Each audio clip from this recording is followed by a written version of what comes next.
Ini bentar, minumnya saya taruh dulu.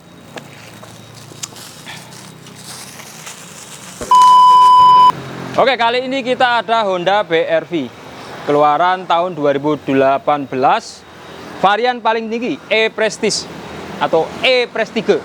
Kita nanti akan sedikit melakukan review yang sederhana untuk membuktikan bahwa mobil BR-V ini yang keluaran lama ini masih layak untuk dibeli versi bekasnya. Ya, seperti teman-teman tahu bahwa tahun 2022 all new BR-V sudah keluar dengan ditambah dengan ada tambahan fitur-fitur yang ya tentunya pasti ada. Cuman nanti akan kita lihat sama-sama apakah memang benar mobil ini masih layak untuk dibeli di tahun 2022 ini.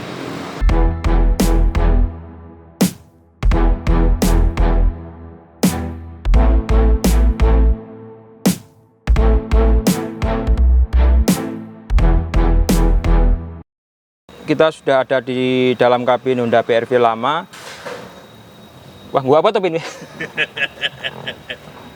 Untuk BR-V yang lama, ini sudah untuk head unit sudah dilengkapi dengan head unit yang model bolting.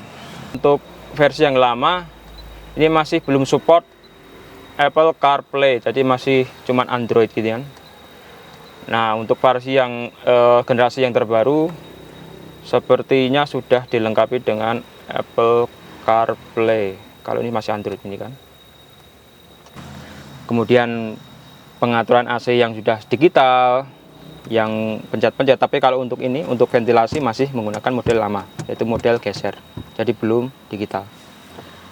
Untuk power outlet itu cuma ada di depan. Itu pun cuma satu. Kita lihat di dalam sini nggak ada. Ini cuma satu power outletnya. Kalau untuk harga segitu atau harga 280 jutaan, sepertinya kalau cuma dikasih power outlet satu sebenarnya kurang ya.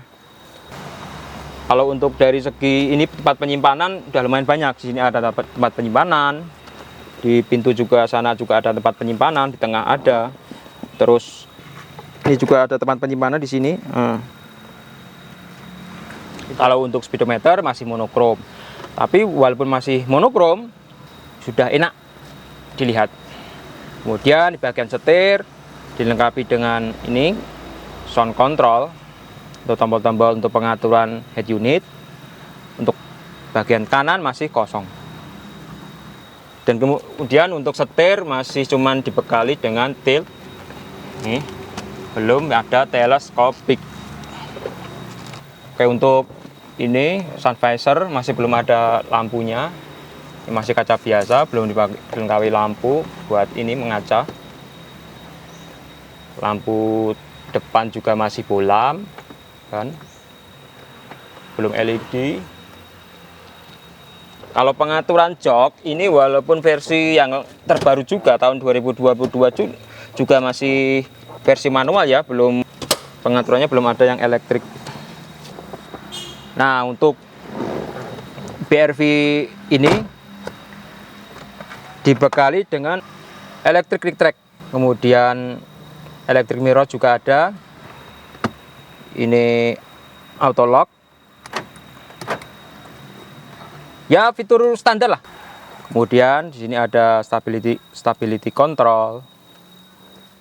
Ini ada aksen karbon, tapi ini bukan karbon ya. Terus ini belum soft touch, masih plastik. Harusnya untuk harga 280 tahun itu harusnya udah soft touch. Untuk door trim juga masih plastik. Nah, kalau untuk jok ini kayaknya dari baris pertama, kedua sama ketiga ini sebenarnya tambahan. Ini aslinya kayaknya hitam. Ini udah tambah sendiri sama pemiliknya atau diganti cover jok.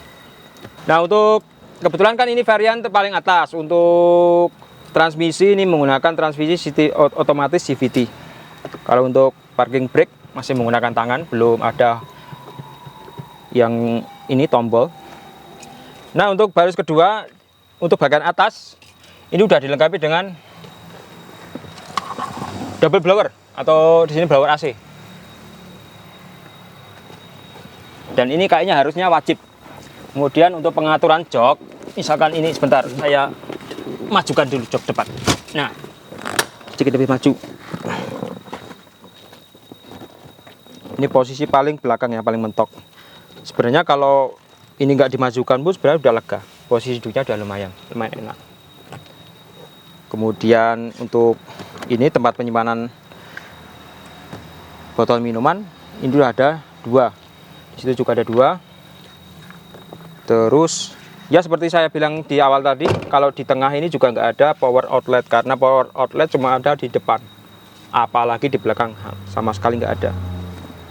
Kemudian untuk tinggi saya yang sekitar 172, untuk posisi duduk udah lumayan enak ini. Jarak kepala dengan atap juga masih lumayan lega. Terus kaki juga masih bisa nyantai ini kan, masih bisa ini taruh nyantai gini. Nah, kalau untuk baris ketiga ini sangat menyiksa ya. Nah, untuk posisi duduk di sini, kalau misalkan ini jok kita balikkan posisi semula.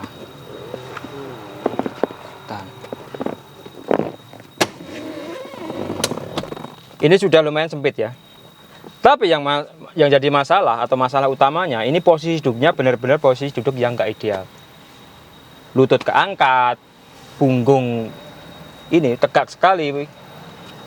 Jadi kalau untuk perjalanan jauh, apalagi yang duduk di sini itu adalah orang dewasa, ini sangat menyiksa, apalagi perjalanan jauh. Benar-benar menyiksa. Sudah sempit, posisi duduknya nggak enak. Oke, kita balik ke bagasi. Nah, untuk bagian bagasi ini lumayan lega. Waktu itu berpergian berapa orang ya? Ini dengan kondisi penumpang penuh, jadi sekitar 8 orang dengan kondisi bagasi juga penuh. Ini untuk mesin BRV tahun 2018 ini masih lumayan tangguh. Waktu itu saya gunakan bareng-bareng ke daerah ini Bantul, hutan pinus yang medannya berkelok-kelok naik turun. Ini masih cukup. Ini ya, tenaganya masih cukup. Jadi masih enak. Dengan dijejali, kalau di bagasi belakang ini jejali macam-macam. Ini waktu itu bawa tiker. Karena waktu itu di hutan pinus ada acara ibaratnya apa ya? Outbound. Atau istilah zaman dulu itu pesta kebun. Di sini ada termos nasi, kemudian termos es, terus berbagai macam makanan, berbagai macam masakan, mulai dari nasi tumpang atau rawon gitu kan. Ini sampai segini masih bisa. Nah, yang jadi minus di Honda BRV ini, untuk bagian belakang belum dilengkapi dengan defogger. Harusnya untuk varian teratas dikasih. Ini varian teratas, varian paling atas di masanya tahun 2018. Ini masih belum dilengkapi dengan defogger. Ini halo Honda. Harusnya untuk yang 2022 ada. Kalau ini bumper ini tambahan ya, ini bukan bawaan. Ini juga bawaan. Maksudnya bukan bawaan, ini tambahan sendiri, pakai aksen-aksen karbon. Untuk roof rail ini bawaan ya, ini standar bawaan. Kemudian ada sak antena atau antena belakang model U. Ini juga bawaan. Jadi sudah dilengkapi itu. Dan dilengkapi juga dengan velg ring 16 yang 2 tone. Untuk pengereman atau sisi pengereman, ini yang depan jelas dilengkapi dengan cakram. Tapi kalau untuk yang belakang, ini kenapa masih drum? Sebenarnya drum itu juga nggak jelek-jelek amat, cuman lebih sporty lagi kalau diganti juga dengan cakram. Ini bukan full step ya. Mirip-mirip poster, tapi kalau ini Anda injak atau Anda pancal, ini ambrol atau lecet gitu. Ini bawaan semua, dari depan sampai belakang ini bawaan semua.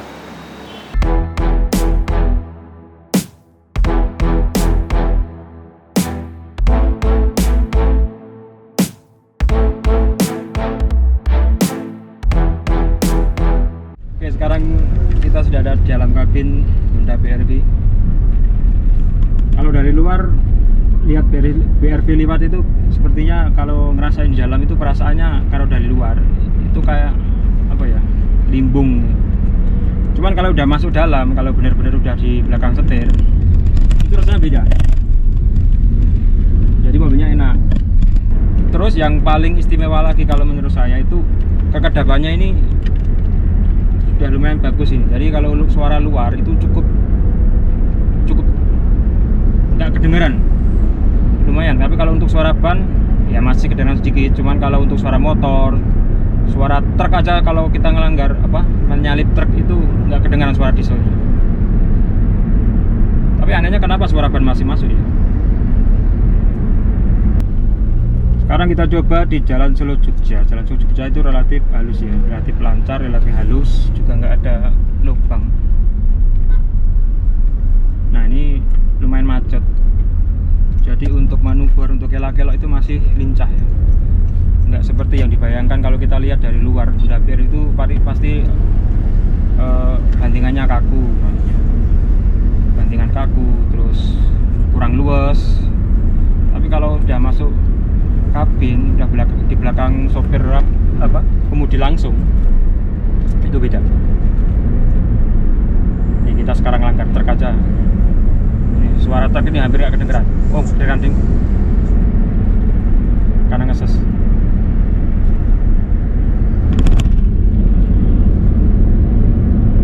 Kebetulan ini belum pernah nyoba di jalan tol, tapi untuk Jalan Solo Jogja, nah ini Jalan Solo Jogja lumayan lengang, keadaan lengang. Ini dipacu sampai 80 km per jam. Ini sudah mulai kerasa suara bannya, mulai keras. Jadi kalau untuk mungkin peredaman bawah itu masih kurang. Cuman kalau untuk peredaman samping atau mungkin sampingan di pintu-pintu, ini peredaman pintu itu kan udah lumayan cukup rapat ya. Nah sekarang sudah masuk komplek depan asrama Kandang Menjangan Kopassus. Nah biasanya di depan asrama ini kan ada speed bump, hitungannya speed bump tapi lumayan tinggi. Nah kita tes langsung ini suspensinya, kira-kira getarannya gimana. Nih udah masuk, masih lumayan enak. Padahal mobil ini sudah menempuh jarak sekitar 94.000 km. Mobilnya keluaran tahun 2018 tapi jarak tempuhnya sudah lumayan tua. Ini sekarang sudah dites masuk ke gang-gang sempit daerah Gumpang. Kalau untuk kelak-kelok masih lumayan ya, cuman agak sedikit kesulitan karena panjang mobil.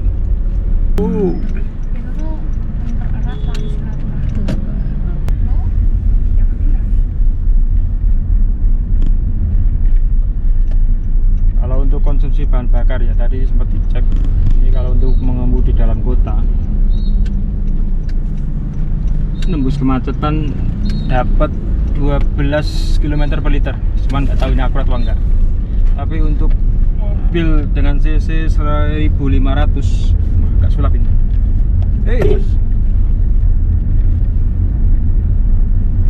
12 km per liter lumayan irit ini. Kalau menurut saya memang kalau untuk kaca depan ini menurut saya ini kurang besar. Ini jadi kalau ini sun visornya dipasang ini sempit banget, ini kelihatan apa-apa ini. Kebetulan ngelawan matahari. Ini paling kalau di kamera kita untungnya tok ini. Oke, ini sebentar lagi udah balik ke rumah. Tinggal sedikit, paling cuma 2 km. Nah, untuk teman-teman kalau misalkan punya pengalaman bisa tulis di kolom komentar misalkan ada pengalaman mengenai Honda BRV baik yang keluaran lama atau maupun keluaran baru. Ya intinya kalau untuk Honda BRV yang keluaran lama, keluaran tahun 2018 untuk versi yang paling tinggi ini, versi E-Prestige, ini masih cocok untuk dibeli tahun 2022 ini. Masih worth it ya kalau misalkan beli secondnya. Jadi tapi tergantung juga, tergantung ini. Misalkan teman-teman mau nyari, ngawur. Misalkan mau nyari mobil, lihat dulu kondisi mesin sama kondisi luar mobil. Cek dulu kilometer, cek kaki-kaki sebarang. Tapi kalau untuk pengalaman ini nggak pakai mobil yang ini dengan kilometer yang 90 dan mencapai 90.000 kilometer masih tergolong enak, masih normal semua karena juga perawatannya rutin. Oke, mungkin video kali ini kita cukupkan sampai di sini. Ketemu lagi di video berikutnya. Bye bye.